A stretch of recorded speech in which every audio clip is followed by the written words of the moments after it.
Olá, queridos! Mais uma vez estamos juntos aqui, louvando e bendizendo o nome do Senhor, porque só o Senhor é digno de toda a honra, toda a glória e todo o nosso louvor. A você que faz parte do nosso canal Palavra que Salva, Deus te abençoe, meu amado, Deus te abençoe, minha amada. Deus esteja com você, protegendo, guardando, e não esqueça que você é alvo de oração desse pastor. E também, meus amados, você que está nos assistindo agora, e essa mensagem chegou para você aí, esse vídeo chegou para você, você está vendo pela primeira vez. Eu quero te agradecer, né? Por mais que você esteja vendo pela primeira vez, mas já agradecido porque você acessou, está ouvindo a mensagem.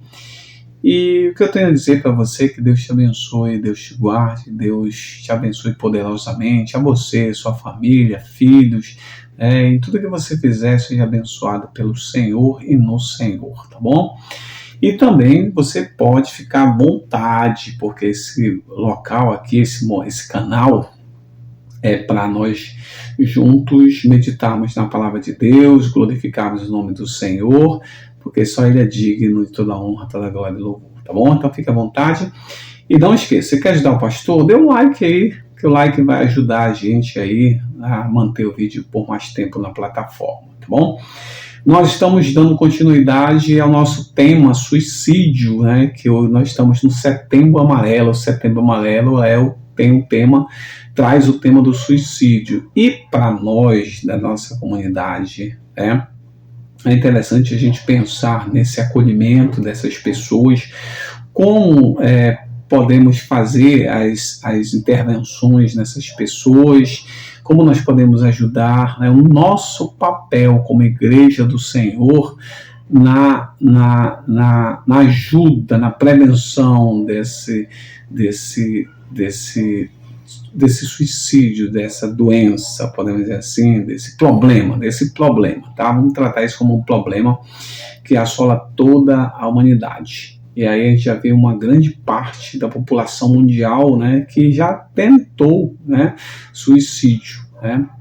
E também a questão da posição, isso na sociedade, né? Porque o suicídio perde somente para os acidentes, né? Mas está em segundo lugar como um problema bem grave, né? E também no nosso meio, né? Nosso meio eclesiástico, ministerial, né? Pastores aí tirando a sua vida. No passado tivemos uma grande quantidade de pastores que chegaram a tirar sua vida, filhos de pastores também jovens que também se suicidaram, né? Então, assim, é um problema muito grande para o acontecimento em si e para as pessoas que estão ao redor, os familiares que sofrem com a perda tão drástica de seus filhos, por exemplo. E aí eu quero compartilhar um momento de um personagem da Bíblia que também vai ter esse seu momento de desespero, e Deus vai contornar a situação trabalhando esse sujeito para que ele possa sair dessa situação que ele passou, né? Tudo começa no capítulo 19, quando Jezabel jura matar Elias, o profeta Elias, né? E ela diz assim, que os deuses me castigam com todo rigor, se amanhã na história não fizer com a sua vida o que você fez com de todos os profetas. Você matou, você vai morrer. Então você está jurado de morte. E aí, qual é a reação para Elias? Medo e fuga, né? Ele ficou com medo e fugiu. Foi a reação que ele teve. E caiu, dentro de uma caverna. Ele vai para dentro de uma caverna, né? E teve um momento ali que, antes dele ir para dentro da caverna, ele pediu a morte, né? Eu estou jurado de morte, medo, estou fugindo, então é melhor me matar logo, Senhor, tira a minha vida né? Então, é importante a gente ver como é que Deus vai fazer na vida de Elias, né? E aí no verso 4, 5, 4 diz assim, ó,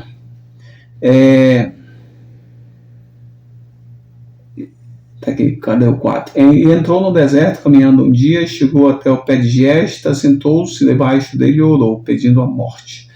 Já tive bastante, Senhor, tira a minha vida, já não sou melhor do que os meus antepassados. Depois se deitou debaixo da árvore e dormiu. Né? E aí depois ele vai, de repente o anjo tocou e disse, levante e coma. E olhou ao redor e na sua cabeça havia pão assado sobre as brasas quentes e um jarro de água. Ele comeu, bebeu e deitou-se de novo.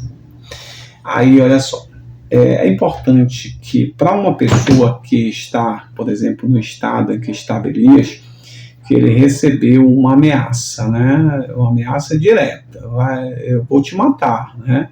E vai ser amanhã eu vou, né?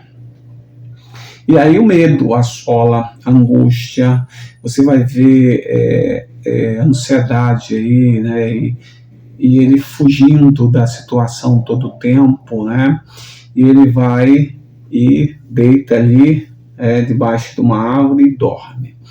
E depois ele acorda, come alguma coisa, porque já tem algo que Deus tem preparado para ele, e depois ele dorme novamente. Então, assim, essa questão do dormir, ela é muito importante. Por quê? Porque esse sujeito, quando está nessa angústia, nesse medo, nessa ansiedade, né, de forma exacerbada, ele tende a sempre ficar vigil. Ele não tem o momento do sono dele, é um momento que ele não tem, ele não usufrui, em virtude do seu corpo, do seu cognitivo. Ele está acelerado, né? Então alguém vai me matar, né? Alguém vem atrás de mim, eu preciso fugir, eu preciso sair daqui, né? Será que já não mandou alguém atrás de mim? Será que estão me espiando, me vigiando, alguma coisa assim? Então, pensamentos acelerados que não fazem com que o corpo possa ter um momento de repouso para poder fazer essa reestruturação dessas informações de modo que não cause tanto desgaste no sujeito, né? Então, qual é a ideia? A ideia é dormir. Então, o sono, ele também ele pode ser reparador nesse sentido. Por quê? Porque uma boa noite de sono, né, é uma higiene do sono, né? E aí, enquanto nós dormimos, né, o nosso cérebro está trabalhando, está processando as informações, né, está colocando todas as informações ali, organizando, se reestruturando. Por quê? Porque uma boa noite de sono, né, vai ser uma boa noite de despertar. Então, nós temos a vigília e o sono. Então, no sujeito dormindo, ele tendo um sono qualificado, ele vai ter um despertar qualificado também. Então, isso vai dar energia para ele, tanto física como principalmente cognitiva, para que ele possa enfrentar as situações do dia. Então, a primeira medida foi que esse sujeito descansasse, né? Você pode ver um sujeito ansioso, um sujeito depressivo, ele não consegue dormir. Então, quando o sujeito está num estado desse que ele já não consegue nem dormir, é porque ele precisa de uma medicação para poder parar ali, para poder dar um break ali e ele poder dormir. E dormindo, essa dormida vai ajudá-lo nessa reparação, nesse momento de reorganizar as estruturas ali, pensamento, sentimento, emoção, para que isso venha a ter esse rearranjo, né? Então, esse sono foi um sono já dentro daquilo que Deus estabeleceu para Elias, para que ele pudesse se dar uma respirada, porque estava muito acelerado as coisas para ele, né? E ele estava sob uma suposta ameaça de morte também, né? Ninguém que é ameaçado de morte vai ficar quietinho, vai sorrir, vai achar que a vida é bela, não, é desespero total. E aí o que acontece? Depois do sono, o anjo acorda já com um pão, ele diz que deu pão assado, e um jarro de água. E aí vem a questão física, né? A questão mais fisiológica da coisa. Então, o corpo dele precisava de alimento, né? Para poder manter a questão até do instinto de sobrevivência do sujeito. Se ele não se alimentar, ele vai morrer. Então, ele vai ter a sua alimentação, né?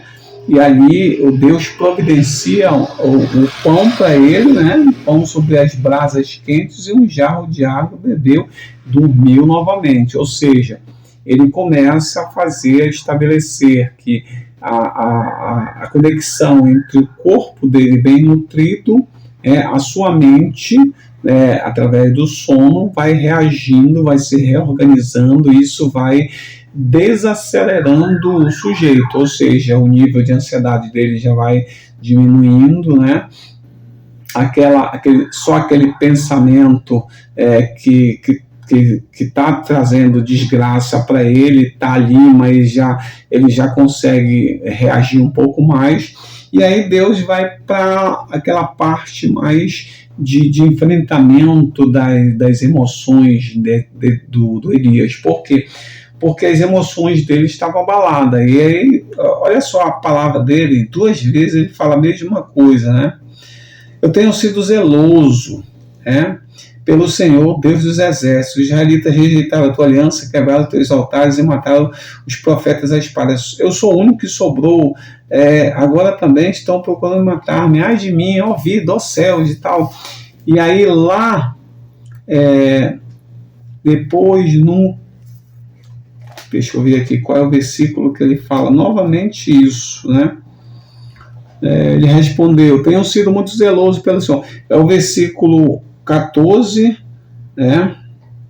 E o versículo 10, eles se repetem. É como ele fica repetindo a mesma coisa: Senhor, eu tenho sido zeloso por ti, Senhor, mas os israelitas, eles rejeitaram a tua aliança, mataram os profetas, Senhor, só sobrou eu, Senhor, vida, ó céus, Senhor, é uma desgraça que está acontecendo e tal e tal. E Deus disse assim para ele: Elias, sai da caverna. Sair da caverna é um enfrentamento. Elias, vomita isso, joga isso para fora, porque isso está te consumindo. Sai daí, porque você não está só. Tem vários profetas que eu guardei ali ao pão e água, e nessa luta você não está só. E mesmo que você estivesse se sentindo só, eu te preencho. Então, você não vai estar só nunca. Mas aquele pensamento acelerado dele, que ele repete no versículo 10, no versículo 14, Deus, não, desacelera, Elias. Não é assim que se pensa, não é assim que deve ser feito as coisas. Você já se recompôs muito cognitivamente, o teu fisiológico, físico, orgânico, ele está respondendo porque você se alimentou, Então eu tenho uma missão para você. Você vai ter uma missão, levanta e sai. Então, assim, o teu ministério não terminou, não acabou agora. Não é o fim de tudo. Que às vezes até mesmo líderes, pastores, às vezes pensam dessa forma. Ah, meu Deus, isso é problema para cá, problema com a família, problema com os irmãos, problema com as ovelhas, problema dali, problema financeiro, problema a resolver. É melhor morrer logo, porque não sei nem como é que eu vou resolver essas coisas. São tantas coisas para se resolver que eu não sei nem como é que eu vou fazer, Poxa, se Deus me levasse logo, eu já ia para a glória, Entendeu? Então é mais ou menos assim, desse tipo, que são reações de desespero, que não sabe como lidar com as situações. E aí Deus vai ensinando, Você precisa de repouso, E a gente vê que a nossa vida pastoral, ela é uma vida agitadíssima, e a gente tem que ter o nosso momento de repouso, sim, tem que ter o nosso momento de exercícios físicos. Por quê? Porque isso ajuda no processo do sono, diminui o corpo, as tensões do corpo, que tensões do corpo são indícios de ansiedade no corpo, Um sono que é um sono de qualidade vai ter uma resposta de qualidade, como eu falei para vocês, E aí acaba o quê? Acaba que esse exercício, esse sono, essa parada ajuda a que a gente possa dar uma respirada, né, e continuar a enfrentar as situações agora com mais força, com mais empenho, né, mais dedicação, porque assim como Elias pensava que tudo tinha terminado, assim a gente pensa, às vezes pode pensar, já passou pela nossa mente, acabou tudo, meu Deus, o ministério está uma desgraça, aquilo que pensava que ia ser uma coisa boa é uma desgraça, né? E aí Deus vem dizendo, olha, não acabou o teu ministério, Elias, ainda tem coisas para você fazer, então sai daí, não se recolhe, não vai para o isolamento, que isso não é bom para você, isso vai agravar o teu quadro. E eu já te dei uns paliativos aí, para te ajudar nessa resposta emocional, nessa resposta fisiológica, e você precisa cumprir aí aquilo que está determinado para ti nessa vida, né, nesse ministério. Então vai lá, unge Azael como rei da Síria e Geu como rei de Israel, e unge Elias como Eliseu como teu sucessor, né? Porque o teu ministério ainda tem que ser dado continuidade, e precisa você de pé e sair desse teu isolamento, desse teu cárcere emocional interno, né? Que isso está te levando para um desgaste, está te levando para uma queda, um declínio. Então sair é jogar isso para fora, procura ajuda, uma ajuda profissional, alguém que possa te dar um auxílio, e você recuperar essa tua parte emocional, e vamos em frente, vamos caminhar, porque o teu ministério ainda está pela metade.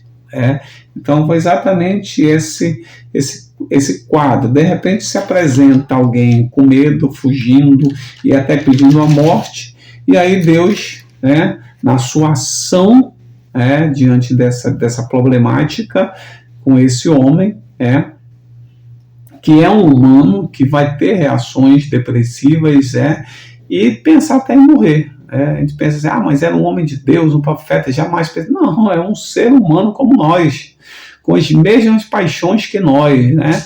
E aí, quantas pessoas que a gente não conhece que já pediu a morte, que já até tentaram o suicídio, e quantas que já tentaram e já se suicidaram, Então a gente não pode levar uma coisa da fantasia ou algo espiritual somente, não, tem que olhar para o social e olhar para a realidade que se constrói à nossa frente. Então essas situações têm que ser levadas em conta. A história de Elias é a nossa história, é a história de pessoas que a gente conhece, é o nosso cotidiano, é o que a gente vive hoje. A cena, o cenário pode ser diferente, mas os atores vão ser diferentes, mas a cena é a mesma.